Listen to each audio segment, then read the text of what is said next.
அபிகண்ணு உட்காருமா.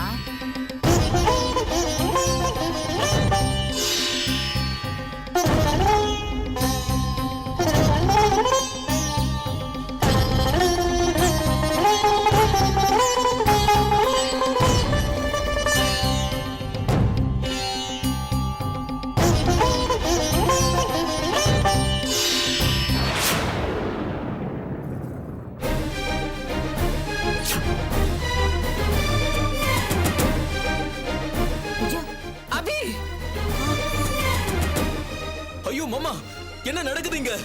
ஏய், என்ன இது? என்ன பண்ற?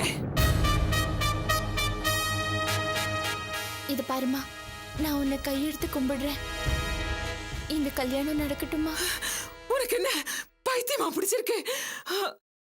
உனக்காக தானே இந்த கல்யாணத்தை ஏற்பாடு பண்ணிருக்கேன். நீ என்னடா இவளுக்கு கல்யாணம் பண்ணிருக்கிறேன்னு சொல்ற? தயவு செஞ்சு என்ன புரிஞ்சுக்கம்மா ப்ளீஸ். எனக்கு இந்த கல்யாணத்துல விருப்பம் இல்ல.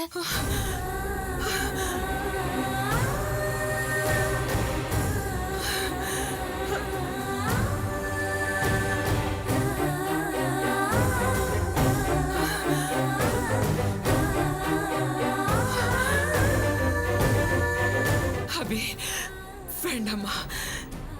எத்தனை வருஷமா நான் இந்த நிமிஷத்துக்காக தான் காத்துக்கிட்டு இருந்தேன். எனக்கு ஆரம்பத்துல இருந்து இந்த கல்யாணத்துல விருப்பம் இல்லம்மா. வேண்டாம் அபி, வேண்டாம். உடைச்சிடாதே, எல்லாத்தையும் உடைச்சிடாதே. அம்மா ப்ளீஸ்மா, என்னோட மனநிலையை புரிஞ்சுக்கம்மா.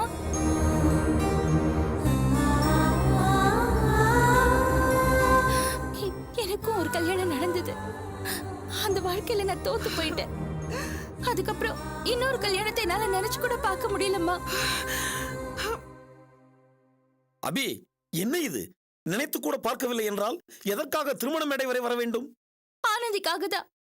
ஆனந்தியோட கல்யாணம் நல்லபடியா நடக்கணுங்கிறதுக்காக தான் நான் மணமேடை வரைக்கும் வந்தேன். அக்கா, என்ன ஆனந்திக்கு எனக்கு ஒன்னா கல்யாணம் நடக்கலன்னா அம்மா உயிரை விட்டுருவேன்னு சொன்னாங்க. எனக்கு வேற எந்த வழியும் தெரியல. என்னால ஆனந்தியோட கல்யாணம் நிக்க கூடாது. அதனாலதான் நான் இப்படி ஒரு முடிவை எடுத்தேன். நீ உன் தகச்சிக்காக மணமேடை வரைக்கும் வரதெல்லாம் சரி. அதுக்காக என் பொண்ணு இதுக்காக பலிகடா ஆக்குற? நான் உங்க பொண்ண பலிகடா ஆக்கல.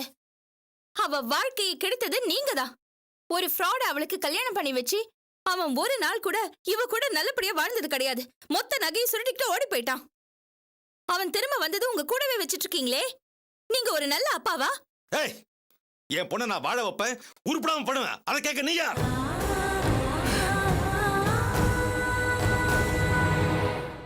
தாராவத்தை கொடுங்கன்னு உங்க அம்மா என்கிட்ட வந்து கெஞ்சினாங்க. ஆனா எங்க வீட்டு படத்தை நீ வாங்குறியா?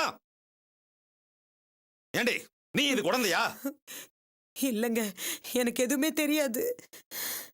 தெரியாம தான் இதெல்லாம் நடக்குதா? ஐயோ அம்மா, சித்திக்கு இத பத்தி எதுவுமே தெரியாது. மகேஷ்க்கு தான் தெரியும்.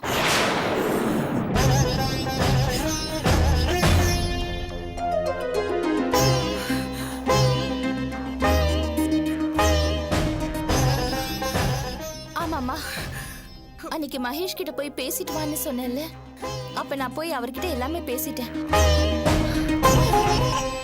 நான் அன்னைக்கு என்ன பேசினேன் தெரியுமா?